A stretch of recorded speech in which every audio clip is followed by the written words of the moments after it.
Hey, I'm Jimmy, and this is Philosophy for Everyday Life. Today I want to talk about Stoicism. Stoicism has recently become popular in some corners of YouTube and popular culture, especially through prominent voices such as Tim Ferriss and Ryan Holiday.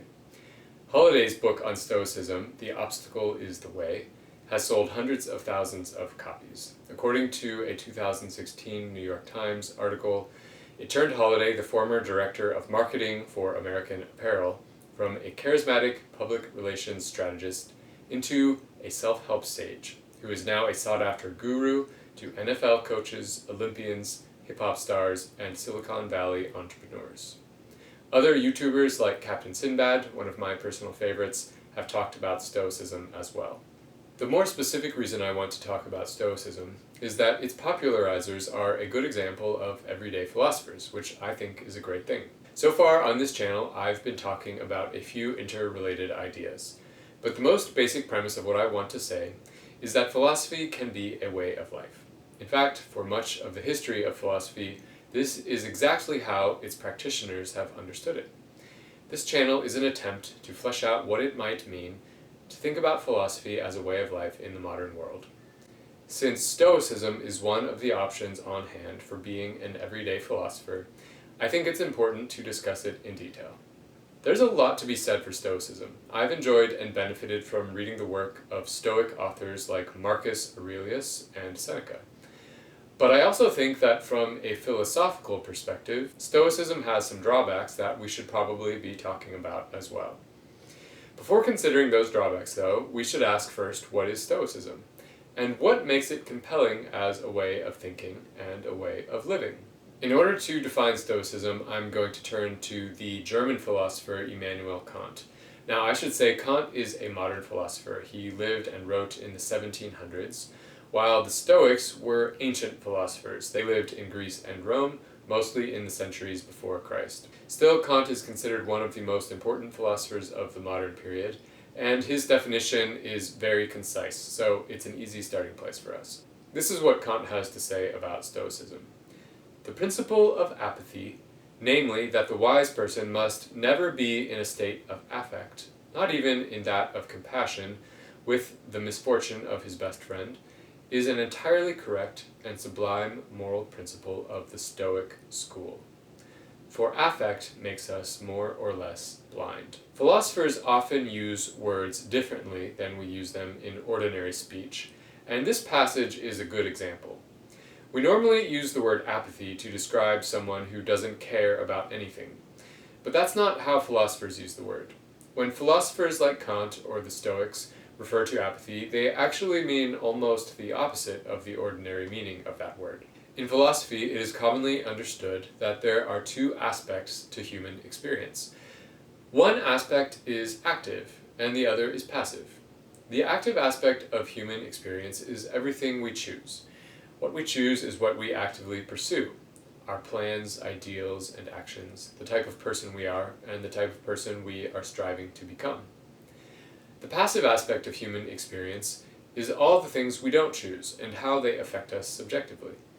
This passive aspect of human experience is the ebb and flow of emotion, or affect.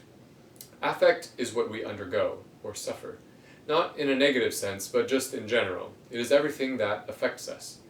In Greek, the word for this is pathos.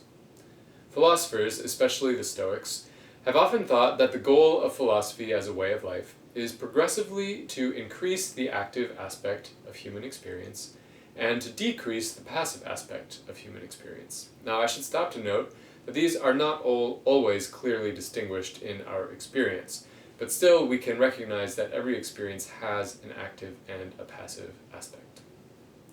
So, philosophers like the Stoics think that if we can begin to minimize our passivity or pathos, the way that external things affect us, then we begin to achieve apatheia, or apathy. Massimo Pigliucci, in his book How to be a Stoic, puts it this way. One of the key tenets of Stoicism is that we ought to recognize and take seriously the difference between what we can and cannot master.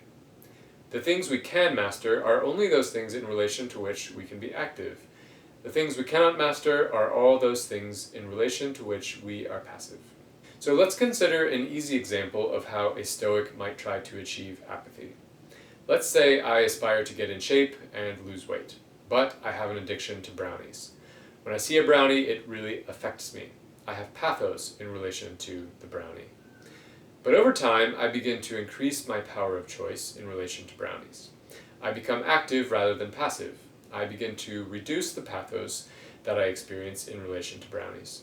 As this process goes on, I begin to develop apathy towards the brownies, in the Stoic sense of that term. Now we can return to Kant, who thinks that what is so sublime about Stoicism is that it recognized that we should direct our lives actively, according to things we choose for ourselves, not according to things that we experience passively. For both Kant and the Stoics, that capacity to choose is called reason. Reason is what lets us set our own goals, make plans, and come up with our own life projects. Reason is what lets us be who we determine ourselves to be. Without reason, they think, human beings would be totally affected or determined by external forces. Those forces would include not just the circumstances of our lives, but even our own emotional reactions to those circumstances, such as an overpowering desire for brownies, or sexual desire, or greed, or anger at a perceived offense. Reason is the ability to choose in spite of the way things affect us, in spite of our passions or affects. When we actively choose how to behave in our lives, we have apathy, because we have become apathetic toward all the things that are outside our control. We have come to understand the nature of the world, and have chosen to live in accordance with it, rather than trying to fight against it. We cease to be affected by the world when we realize there is nothing we can do to change its nature. For Stoicism, to be rational is to act in accordance with nature, and to act in accordance with nature is to be rational. And both of these are ways of describing the idea of apathy. As Kant notes, there is something incredibly powerful about Stoicism. Ryan Holiday captures some of this power in the title of his book, The Obstacle is the Way. He draws the title from a passage of Marcus Aurelius's Meditations, which says, "Our actions may be impeded, but there can be no impeding our intentions or dispositions, because we can accommodate and adapt. The mind adapts and converts to its own purposes the obstacle to our acting. The impediment to action advances action. What stands in the way becomes the way." Obstacles become the way, according to both Marcus Aurelius and Ryan Holiday, because they provide an opportunity for inner transformation that might otherwise be impossible. This insight of Stoicism is expressed in Viktor Frankl's book, Man's Search for Meaning. Describing his experience as a prisoner in a Nazi concentration camp, Frankl writes, "The experiences of camp life show that man does have a choice of action. Man can preserve a vestige of spiritual freedom, of independence of mind, even in such terrible conditions of psychic and physical stress." Frankl understood that when we become apathetic to things outside our control, we develop almost unlimited inner freedom. The idea that human beings always have the capacity to choose their own actions and their own moral dispositions, no matter the circumstances, is Stoicism's most powerful insight. It forms the basis of any responsible life, and there is good reason to take it as the starting point for everyday philosophy. There is much more that we could say about Stoicism as a philosophical school, and about Kant's definition, which I briefly considered above. But instead, I want to move on in my next video to consider 3 reasons that Stoicism doesn't go far enough. For these 3 objections, I'm going to rely again on Immanuel Kant. Before then, let me know what you think by dropping me a comment. Are there Stoic insights that you find powerful or motivating? I'd love to know. And if you'd like to continue the conversation, like this video and subscribe to my channel. Until next time, carpe diem.